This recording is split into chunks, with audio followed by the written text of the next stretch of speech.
ओम शांति। आज 9 अप्रैल 2025 की साकार मधुरमा वाक्य है मधुबन से। आज मीठे बाप दादाजी ने कहा, मीठे बच्चे, हर एक की नब्ज देख पहले उसे अल्फ का निश्चय कराओ, फिर आगे बढ़ो।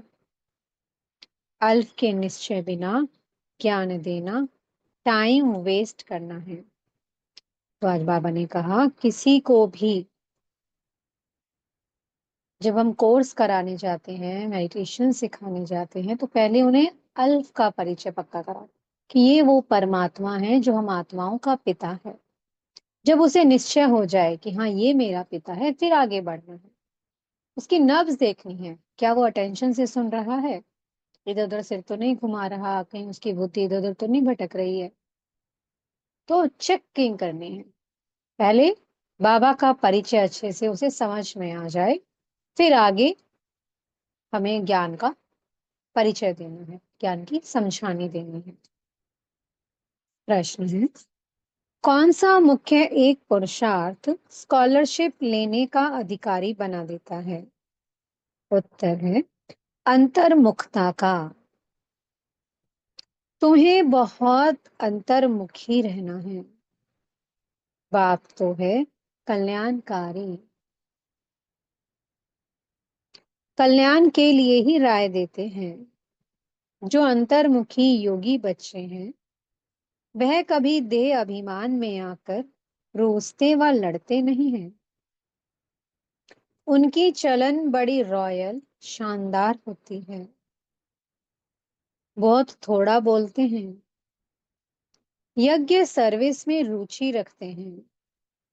वे ज्ञान की ज्यादा तिक तिक नहीं करते, याद में रहकर सर्विस करते हैं।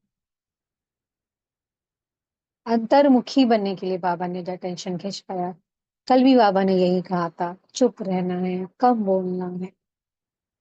क्योंकि अब साइलेंस की शक्ति के द्वारा आत्माओं को भरपूर करना है, मनसा सेवा करनी है, बहुत शक्तिशाली, ताकि आत्माएं शांति का अनुभव करें, उस परमात्म सुख का अनुभव करें।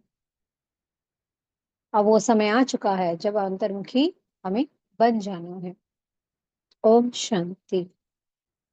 अक्सर करके देखा जाता है, प्रदर्शनी सर्विस के समाचार भी आते हैं, तो मूल बात जो बाप की पहचान की है, उस पर पूरा निश्चय ना बिठाने से बाकी जो कुछ समझाते रहते हैं, वे कोई की बुद्धि में बैठना मुश्किल है। भल अच्छा अच्छा कहते हैं, परंतु बाप की पहचान नहीं। पहले तो बाप की पहचान हो। बाप के महावाक्य हैं, मुझे याद करो, मैं ही पतित पावन हूं। मुझे याद करने से तुम पतित से पावन बन जाएंगे। ये है मुख्य बात। भगवान एक है,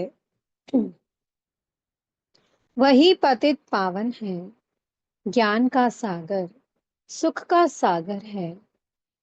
वही ऊंचते ऊंच है।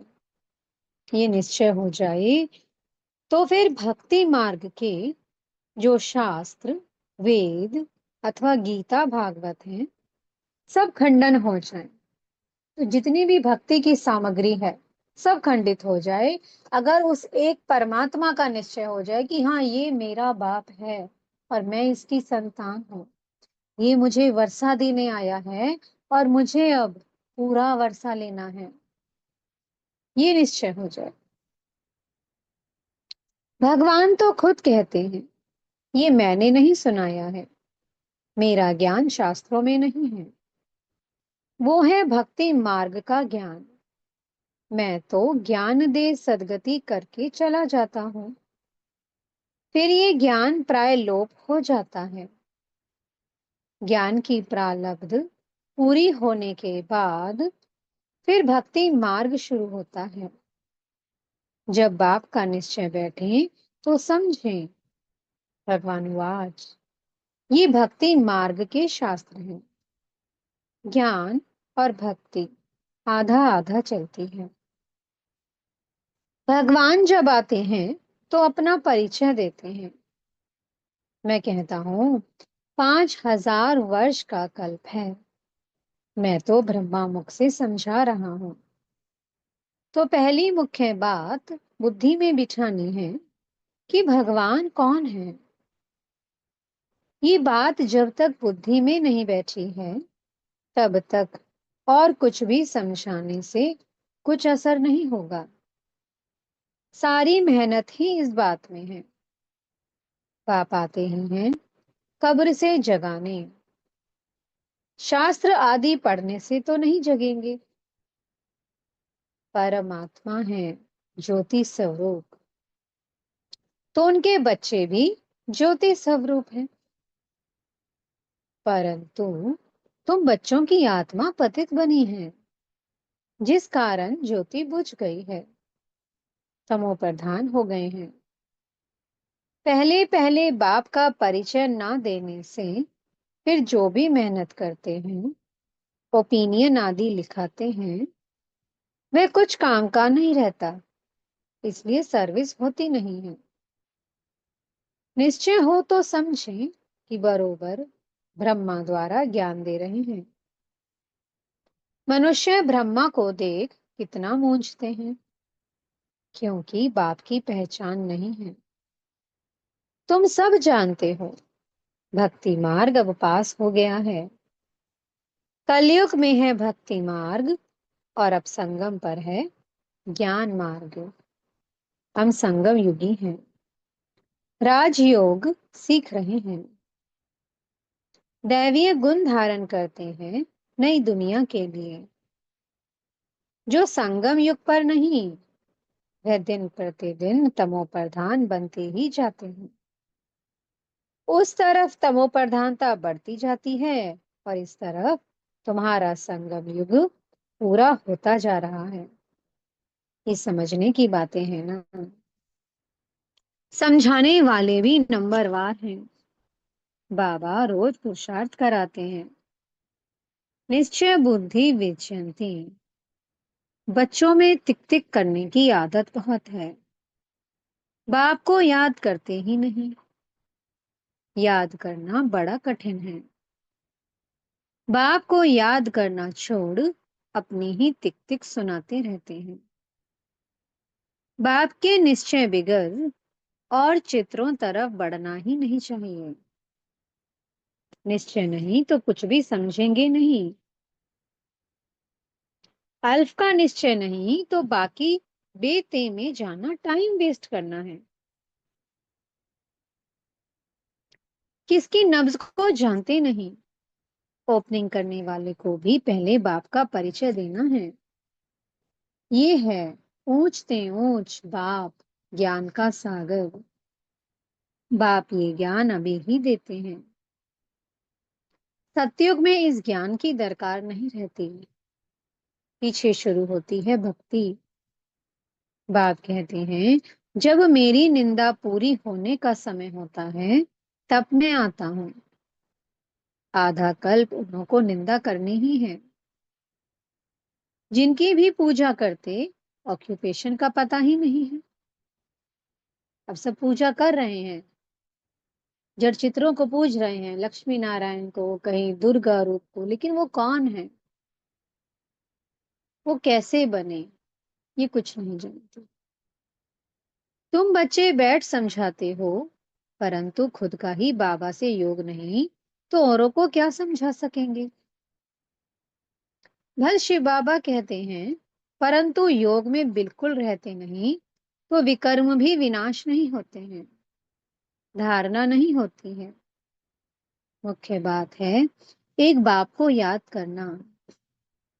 जो बच्चे ज्ञानी तो आत्मा के साथ साथ योगी नहीं बनते हैं, उनमें देह अभिमान का अंश जरूर होगा। योग के बिगैर समझाना कोई काम का नहीं है। क्योंकि अगर कोई आत्मा योग युक्त नहीं है, अगर वो किसी को समझाएगी भी, बाबा का परिचय भी देगी, तो उसे तीर नहीं लगेगा। एक योग युक्त आत्मा ही, एक योगी आत्मा ही जब ज्ञान समझाती है, आत्मा समझ आत्मा को ज्ञान देती है तो झट तीर लगता है।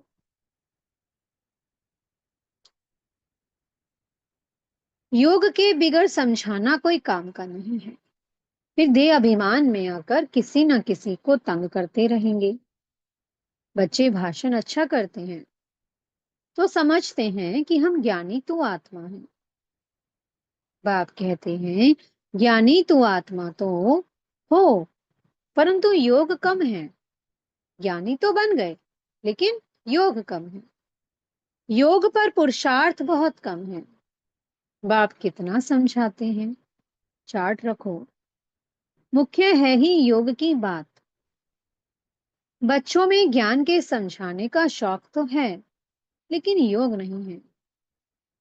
तो योग बिगर विकर्म विनाश नहीं होंगे, तो फिर पद क्या पाएंगे? योग में तो बहुत बच्चे फेल हैं। समझते हैं कि हम 100% हैं, परंतु बाबा कहते 2% हैं। तो 2% वाला क्या कभी पास हो सकता है? बाबा खुद बदलाते हैं। भोजन खाते समय याद में रहता हूँ, फिर भूल जाता हूँ। स्नान करता हूँ तो भी बाबा को याद करता हूँ। भल उनका बच्चा हूँ, फिर भी याद भूल जाती है। तो यहाँ ब्रह्मा बाबा अपना एक्सपीरियंस बता रहे हैं। समझते हो ये तो नंबर 1 में जाने वाला है। जरूर ज्ञान और योग ठीक होगा। फिर भी बाबा कहते हैं योग में बहुत मेहनत है। ट्रायल करके देखो, फिर अनुभव सुनाओ। समझो कि दर्जी कपड़ा सिलाई करते हैं तो देखना चाहिए कि बाबा की याद में रहता हूँ। बहुत मीठा माशुक है। उनको जितना याद करेंगे तो हमारे विकर्म विनाश होंगे। हम सतो प्रधान बन जाएंगे।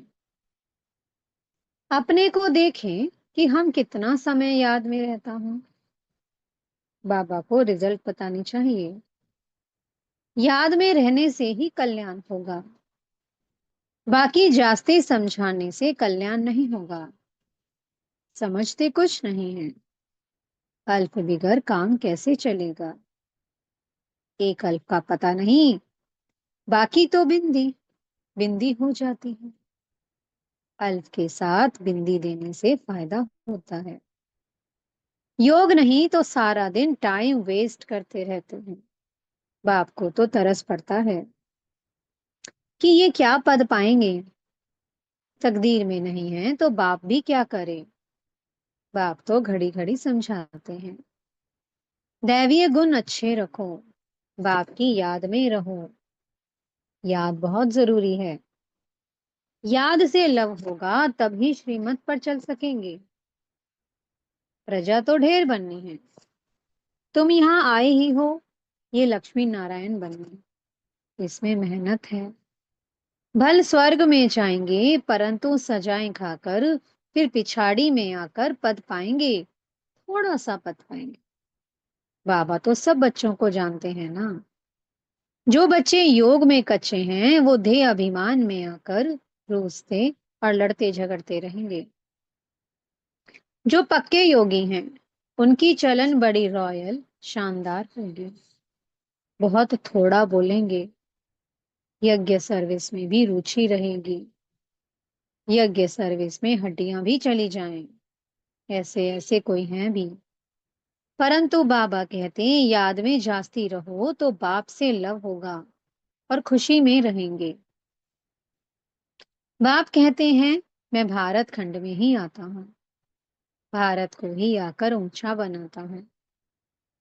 सतयुग में तुम विश्व के मालिक थे, सदगति में थे।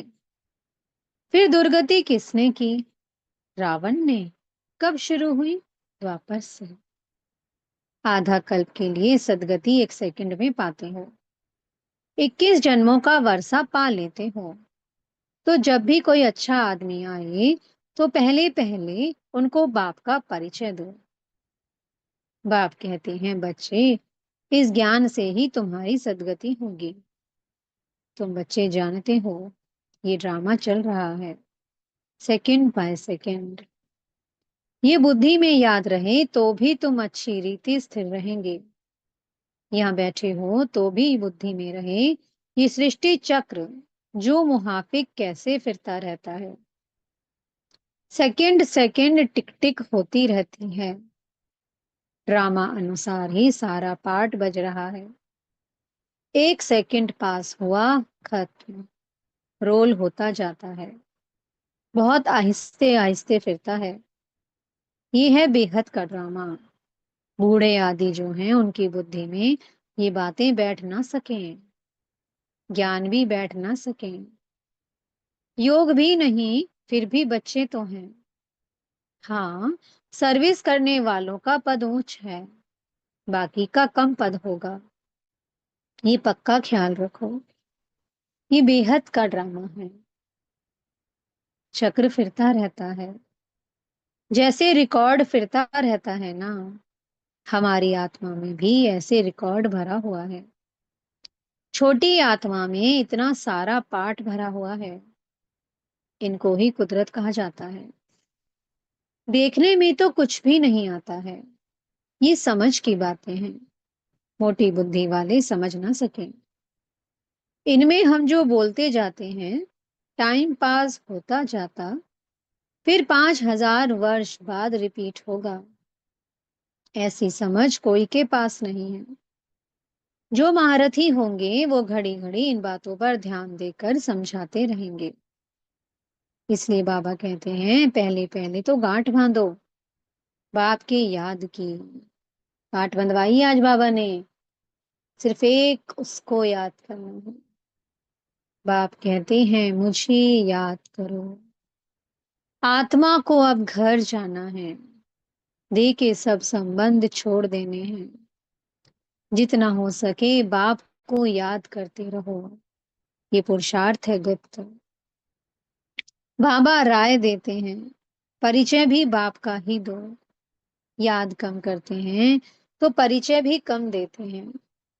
पहले तो बाप का परिचय बुद्धि में बैठे। बोलो, अब लिखो, बरोबर वो हमारा बाप है। देह सहित सब कुछ छोड़ एक बाप को याद करना है। याद से ही तुम तमो प्रधान से सतो प्रधान बनेंगे। मुक्ति धाम, जीवन मुक्ति धाम में तो दुख दर्द होता ही नहीं है। दिन प्रतिदिन अच्छी बातें समझाई जाती हैं। आपस में भी यही बातें करो। लायक भी बनना चाहिए ना। ब्राह्मण होकर और बाप की रूहानी सेवा ना करें तो क्या काम का। पढ़ाई को तो अच्छी रीति धारण करना चाहिए ना। बाबा जानते हैं बहुत हैं जिनको एक अक्षर भी धारण नहीं होता है। यथार्थ रीति बाप को याद करते नहीं है। राजा रानी का पद पाने में मेहनत है। जो मेहनत करेंगे वही उच्च पद पाएंगे। मेहनत करें तब राजाई में जा सकते हैं। नंबर 1 को ही स्कॉलरशिप मिलती है। ये लक्ष्मी नारायण स्कॉलरशिप लिए हुए हैं। फिर है नंबरवार। बहुत बड़ा इम्तिहान है ना। स्कॉलरशिप की ही माला बनी हुई है। 8 रत्न है ना। 8 हैं, फिर है 100, और फिर है 16,000। तो कितना पुरुषार्थ करना चाहिए माला में पिरोने के लिए। अंतर्मुखी रहने का पुरुषार्थ करने से स्कॉलरशिप लेने के अधिकारी बन जाएंगे। तुम्हें बहुत अंतर्मुखी रहना है। बाप तो है कल्याणकारी, तो कल्याण के लिए ही राय देते हैं। कल्याण तो सारी दुनिया का होना है, परंतु नंबरवार है। तुम यहाँ बाप के पास पढ़ने के लिए आए हो। तुम्हारे में भी वो स्टूडेंट अच्छे हैं जो पढ़ाई पर ध्यान देते हैं। कोई तो बिल्कुल ध्यान नहीं देते हैं। ऐसे भी बहुत समझते हैं कि जो भाग्य में होगा। पढ़ाई की एम ही नहीं है। तो बच्चों को याद का चार्ट रखना है। हमको अब वापस घर जाना है। ज्ञान तो यहाँ ही छोड़ जाएंगे। ज्ञान का पाठ पूरा हो जाता है। आत्मा इतनी छोटी और उनमें कितना पाठ है। वंडर है ना, ये सारा अविनाशी ड्रामा है। ऐसे ऐसे भी तुम अंतर्मुखी हो, अपने से बातें करते रहो तो तुमको बहुत खुशी हो कि बाप आकर ऐसी बातें सुनाते हैं कि आत्मा कब विनाश नहीं होगी। ड्रामा में एक एक मनुष्य का, एक एक चीज का पार्ट नुधा हुआ है। इनको बेअंत भी नहीं कहेंगे, अंत तो पाया है, परंतु ये है अनादि। कितनी चीजें हैं, इनको कुदरत कहें, ईश्वर की कुदरत भी नहीं कह सकते। वो कहते हैं हमारा भी इसमें पार्ट है। भगवान खुद इस ड्रामा में पार्टधारी है। वो भी ड्रामा में जब उनका पार्ट आता है, वो इस संगम पर आते हैं और अपना पार्ट बजाते हैं। अच्छा, मीठे मीठे सी की लधे बच्चों प्रति माता पिता बाप दादा का याद प्यार और गुड मॉर्निंग। रूहानी बाप की रूहानी बच्चों को नमस्ते। हम रूहानी बच्चों की मीठे मीठे रूहानी बाप दादा जी को बहुत बहुत याद प्यार, गुड मॉर्निंग और नमस्ते। धारणा के लिए मुख्य सार है। पहला पॉइंट, योग में बहुत मेहनत है। ट्रायल करके देखना है कि कर्म में कितना समय बाप की याद रहती है। याद में रहने से ही कल्याण है। मीठे माशुक को बहुत प्यार से याद करना है। याद का चार्ट रखना है। दूसरा पॉइंट है, महीन बुद्धि से इस ड्रामा के राज को समझना है। ये बहुत बहुत कल्याणकारी ड्रामा है। हम जो बोलते हैं वह करते हैं, वो फिर 5,000 वर्ष बाद रिपीट होगा। इसे यथार्थ समझ खुशी में रहना है। मीठे सदगुरु जी वरदान दे रहे हैं, अपने श्रेष्ठ जीवन द्वारा परमात्म ज्ञान का प्रत्यक्ष प्रूफ देने वाले माया प्रूफ भव। स्वयं को परमात्म ज्ञान का प्रत्यक्ष प्रमाण व प्रूफ समझने से माया प्रूफ बन जाएंगे। प्रत्यक्ष प्रूफ है आपकी श्रेष्ठ पवित्र जीवन। सबसे बड़ी असंभव से संभव होने वाली बात प्रवृत्ति में रहते पर वृत्ति में रहना। देह और देह की दुनिया के संबंधों से न्यारा रहना। पुराने शरीर की आंखों से पुरानी दुनिया की वस्तुओं को देखते हुए ना देखना, अर्थात संपूर्ण पवित्र जीवन में चलना। यही परमात्मा को प्रत्यक्ष करने व माया प्रूफ बनने का सहज साधन है। स्लोगन है, अटेंशन रूपी पहरेदार ठीक है तो अतीन्द्रिय सुख का खजाना खो नहीं सकता है। अव्यक्त इशारे हैं, कंबाइंड रूप की स्मृति से सदा विजयी बनो। बाप को कंपेनियन तो बनाया है, अब उसे कंबाइंड रूप में अनुभव करो और इस अनुभव को बार बार स्मृति में लाते लाते स्मृति स्वरूप बन जाओ। बार बार चेक करो कि मैं कंबाइंड हूं, किनारा तो नहीं कर लिया। जितना कंबाइंड रूप का अनुभव बढ़ाते जाएंगे, उतना ब्राह्मण जीवन बहुत प्यारी मनोरंजक अनुभव होगी। ओम शांति। बहुत बहुत शुक्रिया प्यारे प्यारे हमारे मीठे मीठे बाप दादा जी का। ओम शांति।